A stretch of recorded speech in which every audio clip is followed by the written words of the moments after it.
Hello, everyone, and welcome to this second webinar where we are focusing on the why, the now, and the high of diversity, equity, and inclusion.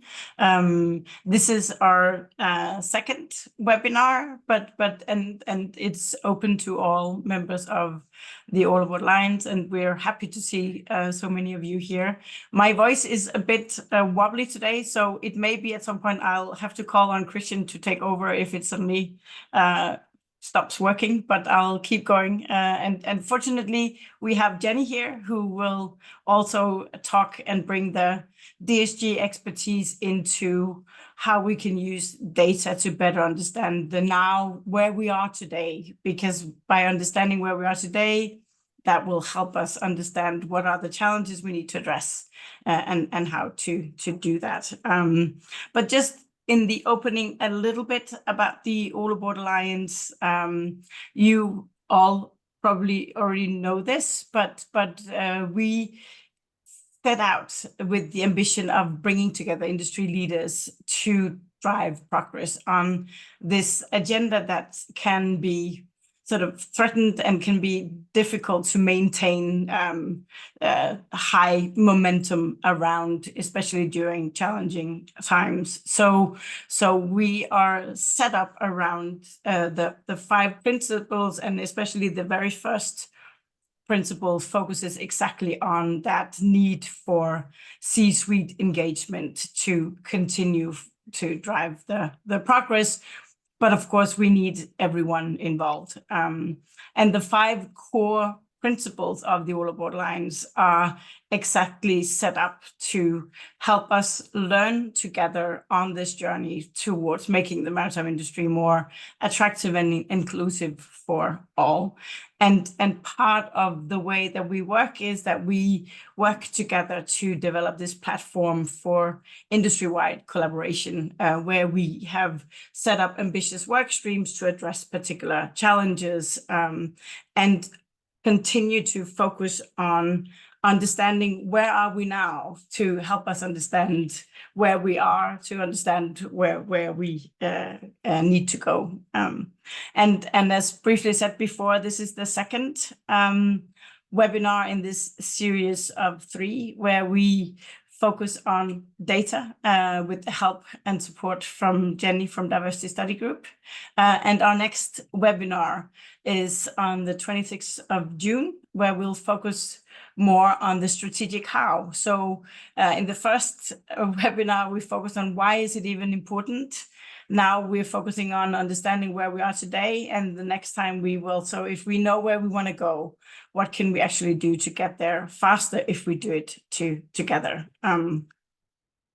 But before getting to that, just a bit, we covered this a bit last time as well, but I think it bears repeating that part of the methodology and how we work to drive systemic change within Global Maritime Forum, and especially within the All Aboard Alliance, is that we work with this 5-step approach, where we initially work together to identify what are the most important challenges out there across the industry that are not currently being addressed. We collect data, and again, the sort of why data is so important to better understand the problem and know what to measure that will have the biggest impact. We co-design solutions once we know exactly what the scope of the problem is, and we never do that alone. We do that across the value chain with multiple stakeholders, experts, anyone who has a stake in coming up with solutions that can drive progress on the agenda. We pilot the solutions, and we then aim to, with the whole aim of defining better standards that can be adopted across the global maritime industry. So it's an ambitious approach. We, as many of you will probably recognize this approach also from the Diversity at Sea pilot, where we are now in the piloting phase. And then the next step is using the learnings from the pilots to define what could be the standards that can then hopefully be implemented into policy legislation, notably the MLC 2006. But what we are focusing on today in exploring the now are these two important questions that Jenny will now help us explore together. So in terms of what data do we need to gather on diversity, equity, and inclusion, and how can we best make use of that data to drive impact, and how can DEI data help us identify collective issues and strengthen our combined efforts. So also part of the step-by-step approach. So let me hand over to you, Jenny. I'm so pleased to have you here to share a bit about your experience in this this important field. So thank you, and over to you, Jenny. Great. Thanks, Suzanne. Okay, so what I'm going to do is talk about what we're seeing in terms of what organizations are collecting, how they're gaining the insight, and then I'll hand back to Suzanne, because then it will go broader. We'll go up to the sector level. But to kick off with, what we found this year when pulling together the All Aboard Alliance Insights report, what we in GMF thought would be useful was to paint a picture of, well, what does this journey of collecting diversity-related data look like? And so I'm not going to go through all of this at all, but I wanted to flag it to you, because what some organizations get tripped up with is that their data set might not be complete at first, or actually they're doing really well about collecting insights around one specific area. It might be onboard ships versus to onshore. It could be around gender, for example. But they're not doing so well in others. And I guess what we try to do here is paint that picture of just get going, just start somewhere and build on what you have. So you'll gain confidence, and then you'll be able to think, right, well, our gender collection is brilliant. Let's start looking at ethnicity. Or we've done some brilliant stuff on shore. We're now going to go and start really surveying our seafarers. So it doesn't matter where you are, get going and start. And so please do look at the Insights report, because here is a picture of what that common journey will look like. I might come back to that, but let's get into the detail. The first thing we find sometimes is that people can collapse different data points, and they will use diversity when they're actually collecting inclusion metrics, or actually they're doing very little around equity, but they're doing lots around diversity. So I thought it might be useful to really nail down, well, what do we mean by metrics against diversity, inclusion, and equity? Because it's when you create a dashboard that collects all of these that you really then can move to insight and into action, because that's the purpose of doing this. We're collecting the data so that we get some insight into, well, where are the pressure points? When are we losing people? Why does something look a bit strange? And that's the insight we're looking to, because then the action will follow. What sometimes happens is organizations start collecting this data and it's terrific, but they're not actually leveraging the value of it. So forgive me if I'm going into a little bit too much of the basics, but I often find that it's really helpful for us to have a clear understanding of what we mean. So Christian, if we go on to the next slide, what I've done here is just giving some examples of the differences between those data points. So for example, with diversity, that tends to be demographic data. That is the differences that we bring into an organization. What you'll find in the All Aboard Alliance report is that we've collected, or we've reported on the most common diversity data points. And what we're finding, no one's going to be surprised by this. Number one is gender. Interestingly, number two is age. And actually, I would say that most organizations have quite a complete data set around age, but they're not necessarily using it. Because with both age and gender, the reason why organizations historically have this data is because it's linked to the benefits. It's linked to how people get paid. And so that's why they're quite complete. And we can collect that across most regions globally. Then the next area that we found was commonly collected was around nationality, then ethnicity, then disability and sexual orientation. There are lots of other demographic areas you can collect your data on, but especially those three were the most common in this sector. And what that demographic data shows is who you have got, the differences that you have in your organization.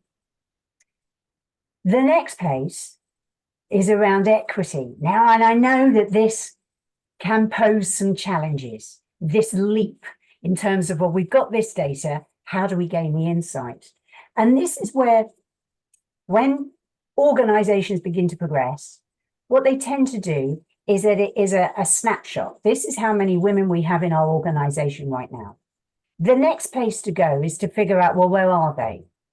Are they at different levels of seniority in the organization? And this is where you can start looking at equity. Are they paid the same? Are they being promoted at the same rate as their counterparts? Many organizations have learning and development programs, whether on board ships or otherwise. Is everybody having access to those development opportunities? And of course, the classic and the one that when compiling the report, what we could see is that many organizations do have a view, an outline of, well, what does our leadership cohort look like? And so this will give you clues as to whether or not actually there are some barriers to progression, whether or not you have some groups who are progressing more quickly than others. It's how you combine the diversity data with an equity lens. And then, of course, you've got your inclusion metrics. And this is about how people are feeling. This is about whether or not you have got different groups in your organization who are feeling better, more that sense of belonging compared to others. And what we've found is that there are some common engagement questions that we're beginning to see. And these tend to be in employee engagement surveys. Sometimes you may have a specific survey that is purely to do with diversity, equity, and inclusion. For others, they put a subset, they put the most useful questions into their core engagement survey. And these tend to be, it's safe for me to speak up. I feel supported in my workplace. I can be myself around here. We've listed some here. And what's really useful there is to see whether or not there are any differences, and where you may have some people saying, actually, I don't feel as if it's safe for me to speak up. And then if you begin to see that, you can then do follow-on focus groups or conversations about, well, why is this group or why is this person feeling less sure about speaking up? And that's where the insight comes. A key one that I found is around recruitment. So sometimes there is a feeling that we're not getting enough people applying for our roles. And actually what the DEI data can help, that exercise can help, is to actually double check that. Is that really what's happening? And what we've found sometimes is that actually you've got plenty of people coming to interview, but you lose them through the interview process.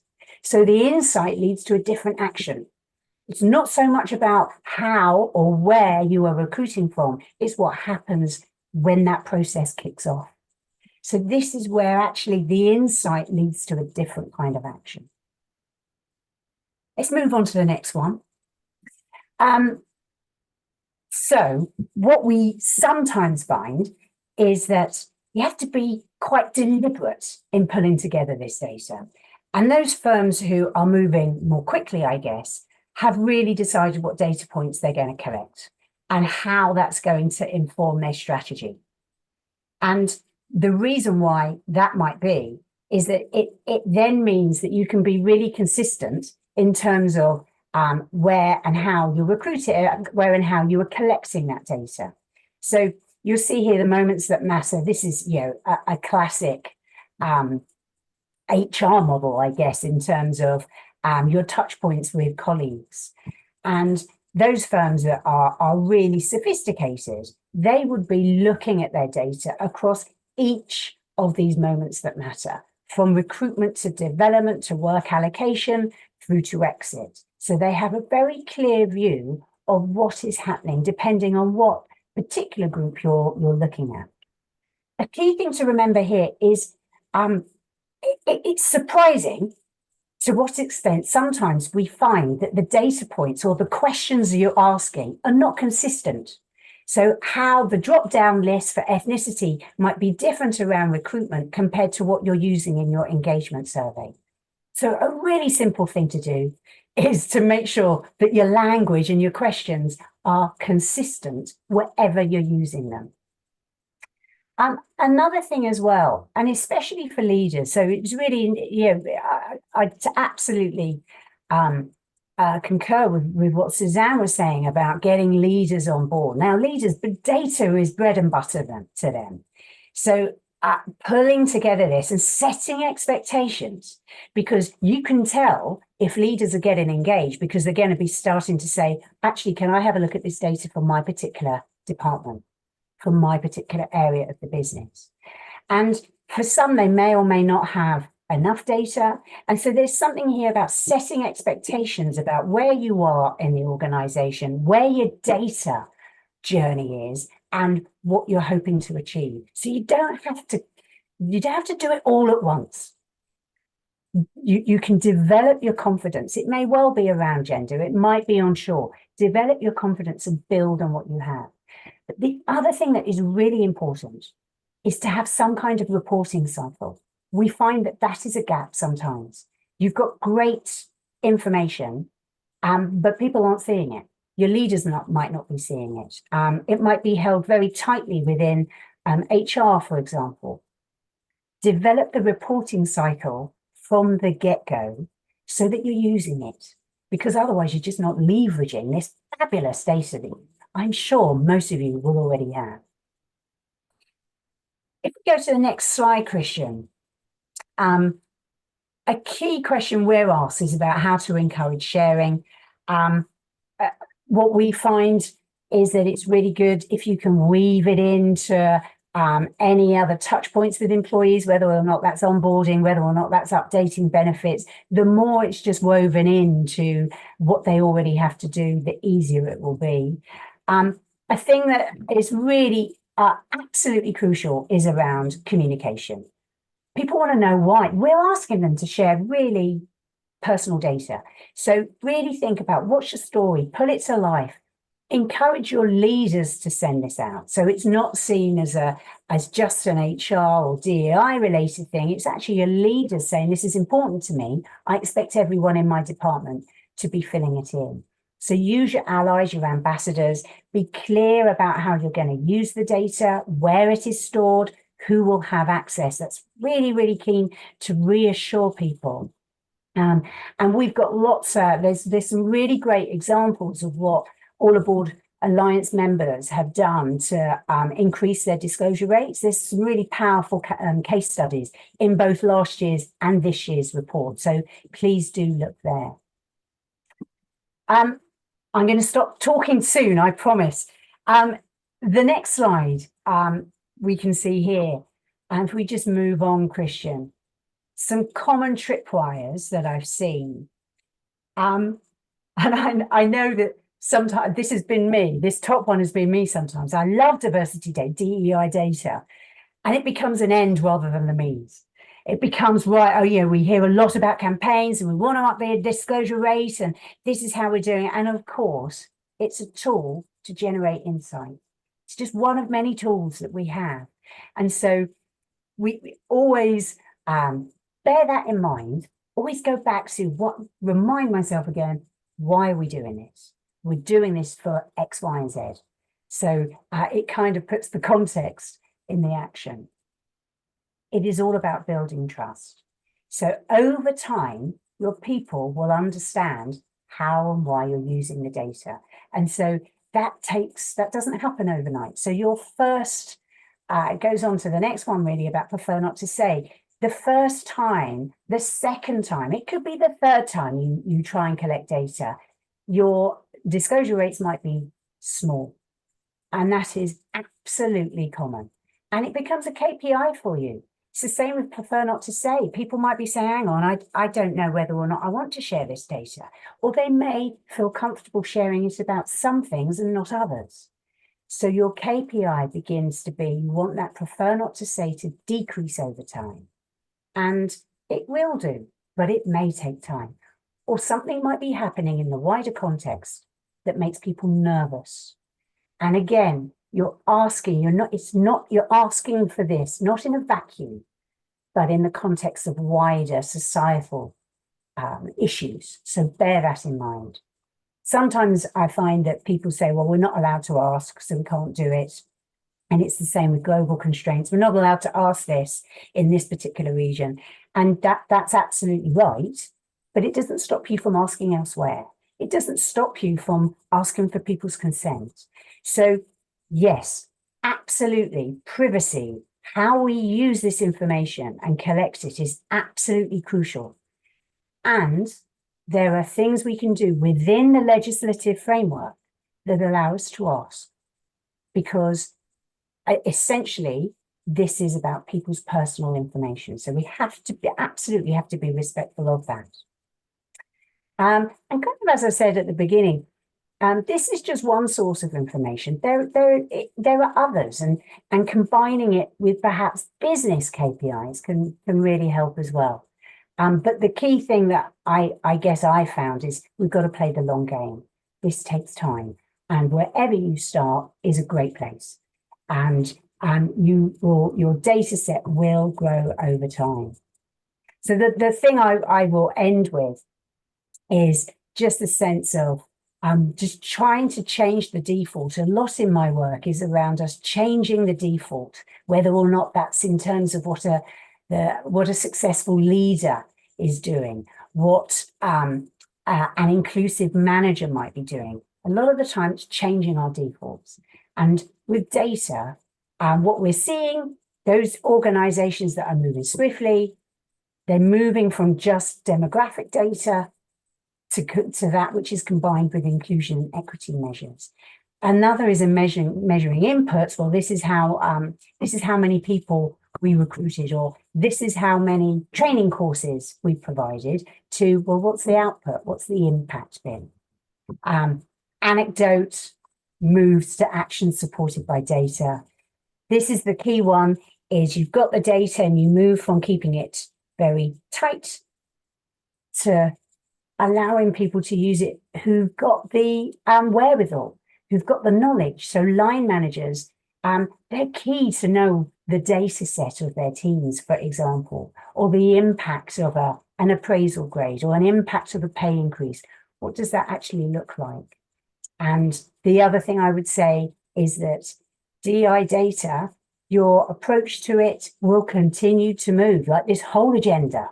We've never got it nailed. We're always in the construction zone. And so we always have to go back and pivot and check to see if it's still fit for purpose. So for me, I'll leave you with the 3 C's: consistency, communication. I cannot emphasize the need for that more. And it's continual. You just keep on learning. You keep on asking. And you will get a really powerful data set that will drive your insights and your action plan. That's me. I will stop talking. Excellent. Thank you so much, Jenny. Just one question. I really loved your from to, and then looking both at input and output. Have you been looking into team performance somehow, and how that connects with, because you're sort of teasing at it with the two, but not really. Do you have any thoughts and reflections on if we want to look into the use data also to explore the business case within the company? So what some organizations have begun to do is they are beginning to look at their stakeholders, their clients, and to see whether or not the diversity of a team, for example, has any links to innovations for a particular client, whether or not they've been able to get a particular client. We are hearing more about that now, actually. That analysis tends to happen at the group level, because once you get down to a team, the information becomes a little less anonymized. But interestingly, what we are finding with some investors, they are beginning to ask they're asking about what's the diversity of the makeup of the team that is working for, on my particular area of the business. So you're absolutely right. There is analysis building on linking whatever your why is at the top level, which is why the last workshop was so crucial. That should actually feed the data that you want to collect. Absolutely. Thank you very much, and thank you for a lot of interesting learnings and insights. I hope we can share your slides afterwards. Yes. Excellent. Yes, can you share the slides, Christian? And I'm hoping that my voice will remain,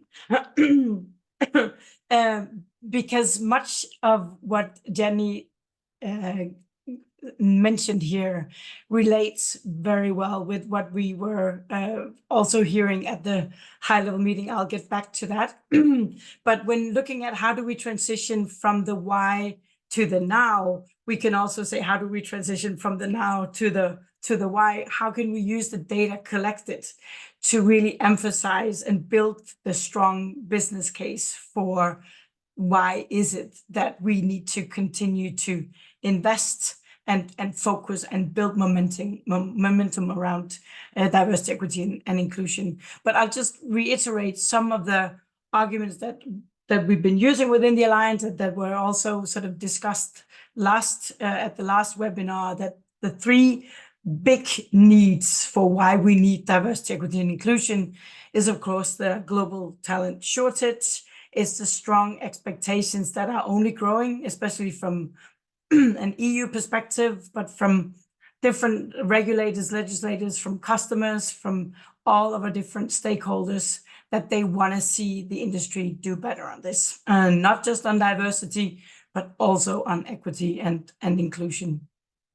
And then in the final need is for increased innovation, but also increased performance. Coming back to the conversation with Jenny before, one of the studies that I was involved in many years ago, but that really picked up a lot of attention, was in the study within one organization where they did, they used bonuses a lot as soon as a team met certain sort of performance expectations, they would be rewarded with a bonus. And then we could compare and see how well did the diverse team perform compared to the non-diverse teams.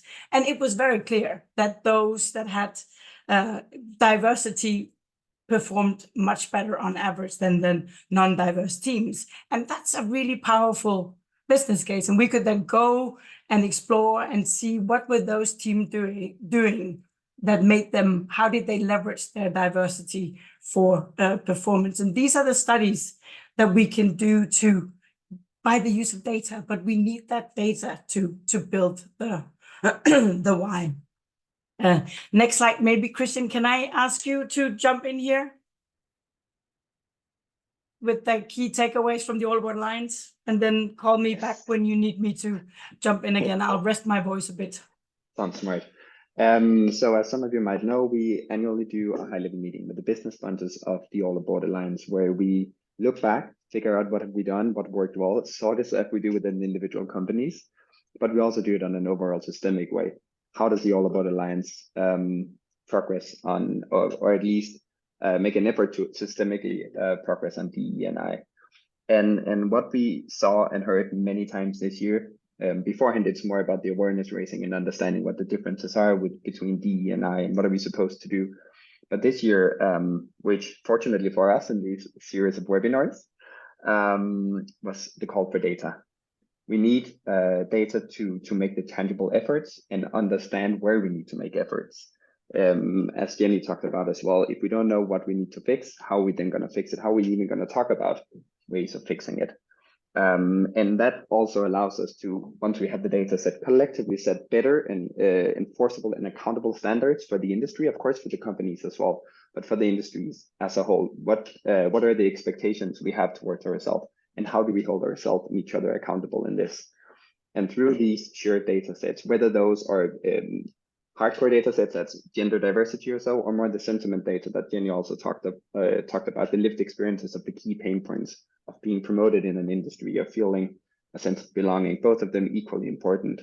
We can use to extend our reach in terms of this, because there are a lot of, I wouldn't say naysayers, but I'm going to say it anyway, but people who are slightly more critical towards the DEI agenda.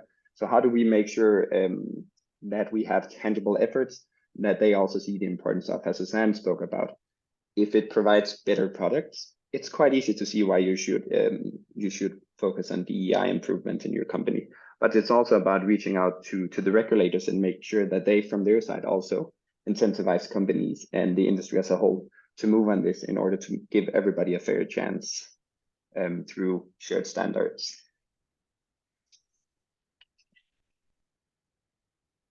Next slide.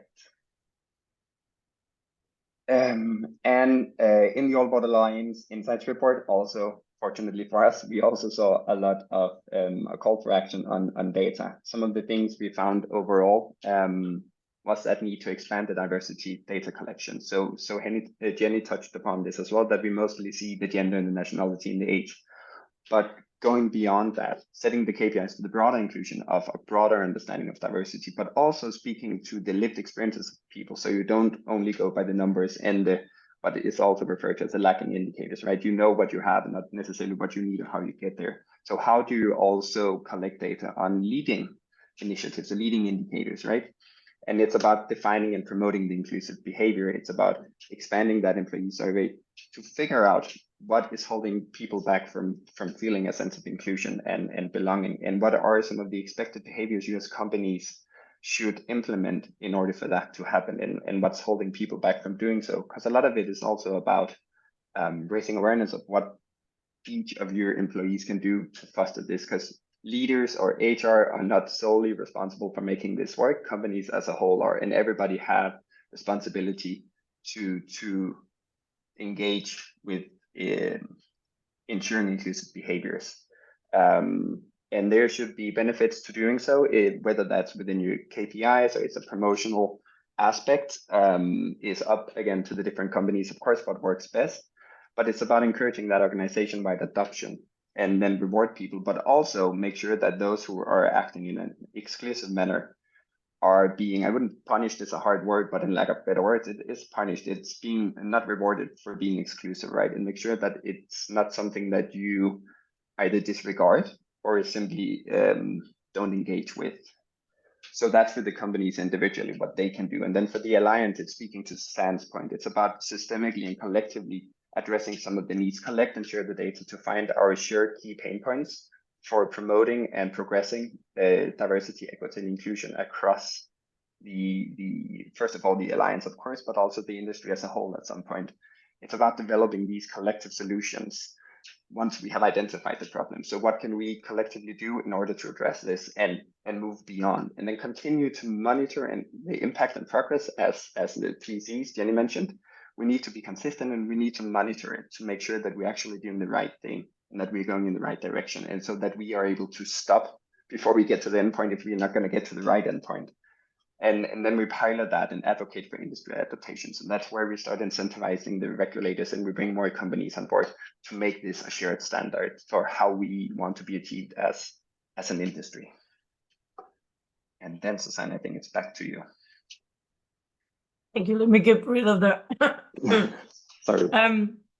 So one example that most of you are already familiar with is using this approach within the diversity at sea workstream, and we'll be doing a similar thing within the diversifying maritime leadership workstream, but really working together on identifying the problems that we often refer to, because it's about people, as pain points, and then using those to co-design solutions and pilot them in real life. And with the diversity at sea, obviously that has to be tested and piloted on board vessels, which we're doing in the diversity at sea pilot. When we're looking into diversifying maritime leadership, the solutions that we look at need to be piloted where they are actually seen to increase performance or deliver results. And then once we know what seems to be working well, then that's where we can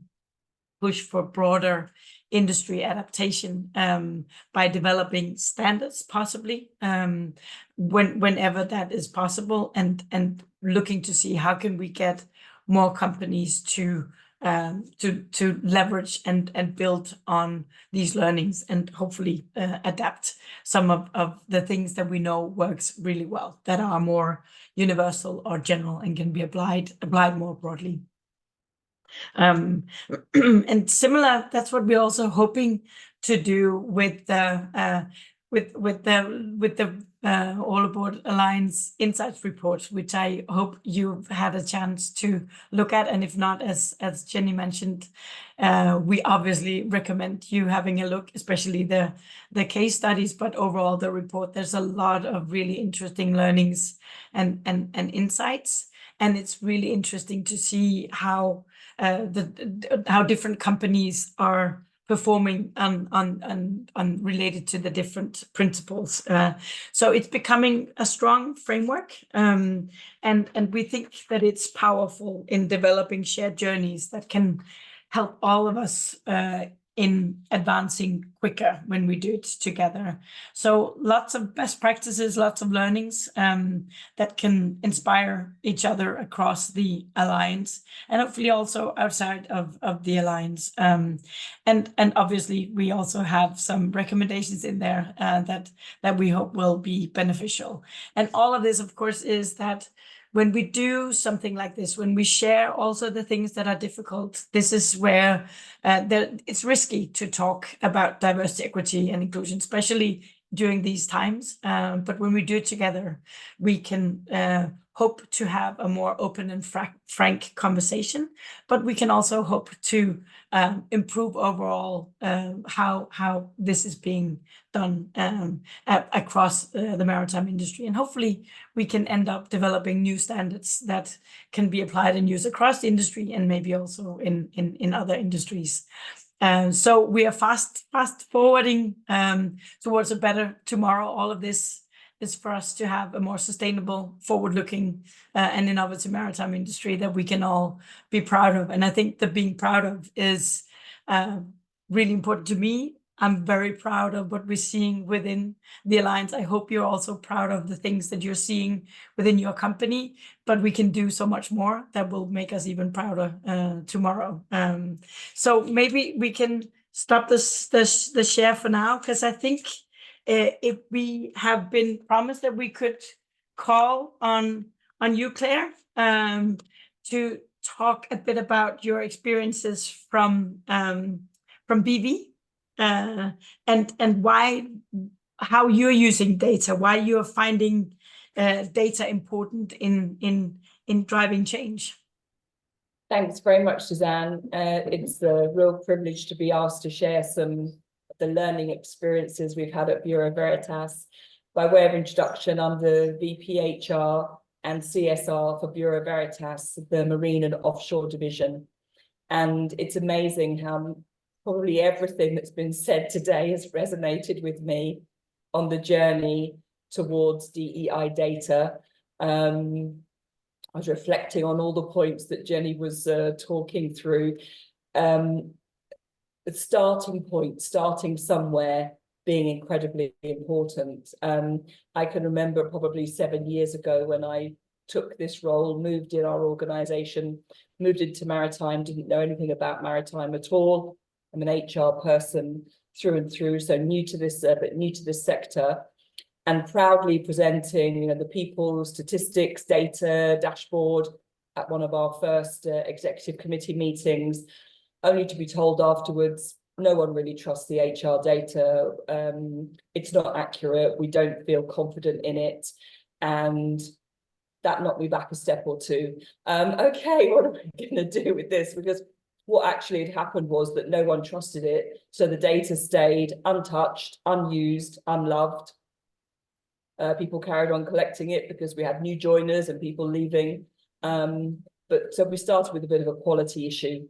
And that was the starting point, was if we're going to leave it not looked at, not queried, not improved, we're never going to start the journey. So it was a bit of a rude awakening starting point. The data wasn't accurate, it wasn't always up to date. And that was a diligence activity, working with the team, working with the teams around the world to make it a bit of a mission of ours to, why was it important to have accurate information and data in a technically led organization? It's essential, because often it's the data that leads the conversation or gives people that overarching picture they want to see, to help the topic or the conversation. So for sure, there was a starting point of a bit of a rude awakening. And I also think your point, Jenny, around start somewhere, what have you got? And once you can demonstrate you're wanting to improve things and you need people's input and support to do that, and you keep going, particularly if you put the data in or the reporting in managers' hands, if they find it doesn't accurately reflect their department, they start to care. So actually they are then involved in wanting to, whilst they may not be doing much towards it, they start to care about the topic of, having good data and good information available. I think for us, finding the comfort zone of where to start with data, which topics on the DEI framework were we comfortable to talk about, and partly because they made sense to our business. So some of the doors that you raise questions and you can tell you get a more positive reaction compared to others. So start with the doors that are more open to being pushed against, or you can actually build a conversation with managers and colleagues about it. For us, for example, one of those was around age and seniority. We had a feeling that the maritime industry goes through waves in its history, and that follows, macroeconomic cycles. So there was a feeling in the business at some point that we were going to miss the next generation of leaders, because maritime 15 years, 20 years earlier had been in a dip cycle, and there just wasn't the hiring and the training done. So actually there was a topic that people cared about that was related to DE&I topics. So actually building some of the data, looking at some of the information, being able to tell a bit of a story, and therefore some actions, because have we got something to worry about or haven't we? That's often the point that data's wanted for, and the first point is, should we be worrying or shouldn't we?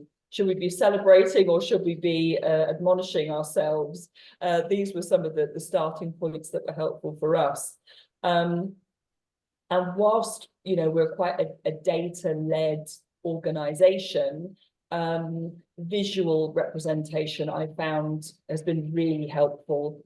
So sometimes when we've needed to tell a story about DEI or certain parts of that within our organization, a picture paints 1,000 words. It's still true, of course.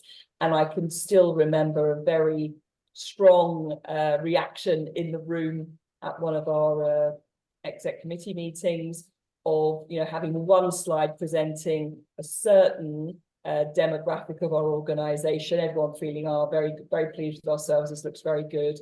Turn to the next slide, and just this, without seeing any of the detail, the sheer visual representation of this is what it looks like through this lens of diversity was shocking to everyone. I could hear gasps in the room and really surprised faces. So I think that building the storytelling around data, connecting different points together have been really helpful for us. Is there a bigger trust now and legitimacy around the data. Are you finding that? Yeah, absolutely. And this comes from, I think, Jenny's point, it's continual, it doesn't stop. We're always thinking about, okay, maybe we should slice this information this way or look a different way. And it's the question of trust in data has completely disappeared in 7 years, completely disappeared. My team, the HR network, feel like they own their data. They feel responsible for it. They know it's being used. They know it's being discussed. They know it's bringing something to the conversation that didn't exist before.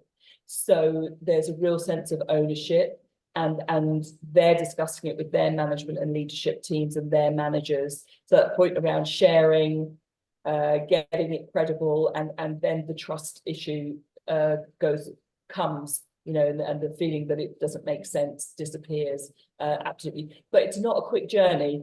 You know, it really, I would say it took 3 years for me to be confidently saying, I trust this data now. We have worked on it and we're consistent. You know, we've got mechanisms, processes in place.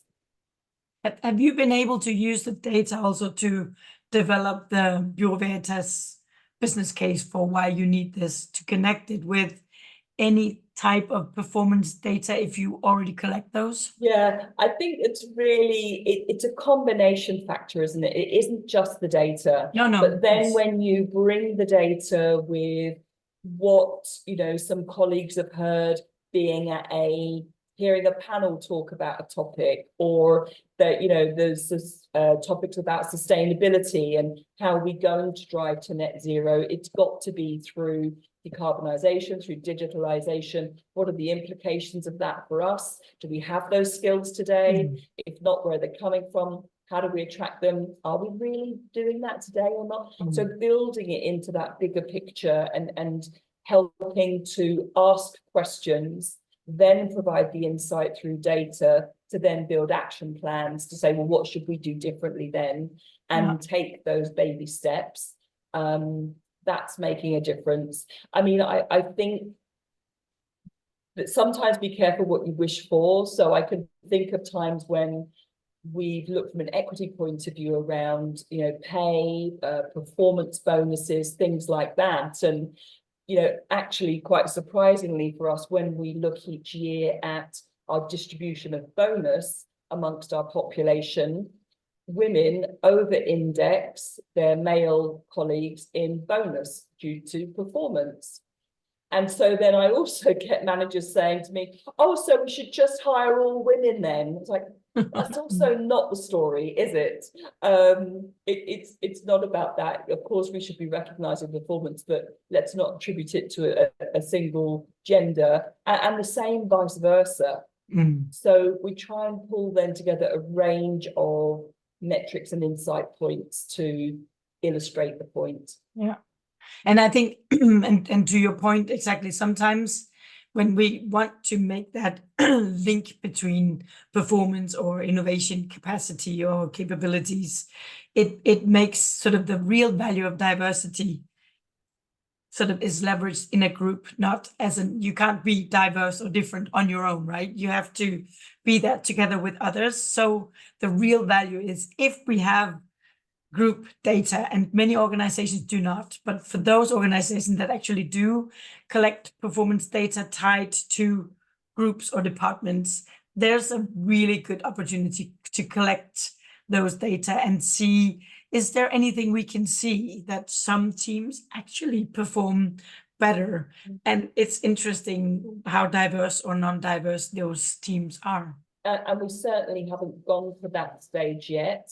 And that's the point about it's a continual learning journey and experience. But we are reporting and talking about so many different new DEI related topics than we were 7 years ago. And that's because we started the journey, started looking at the data, highlighted some interesting points, thought, what does the macro environment need from a people perspective? And as HR professionals, or, you know, whichever function people are in, we're expected to bring something to the party, to bring some topic, some content, some expertise into the conversation. So we shouldn't be shy from doing that. It's part of our value add. Excellent. Thank you so much, Claire, for sharing these points.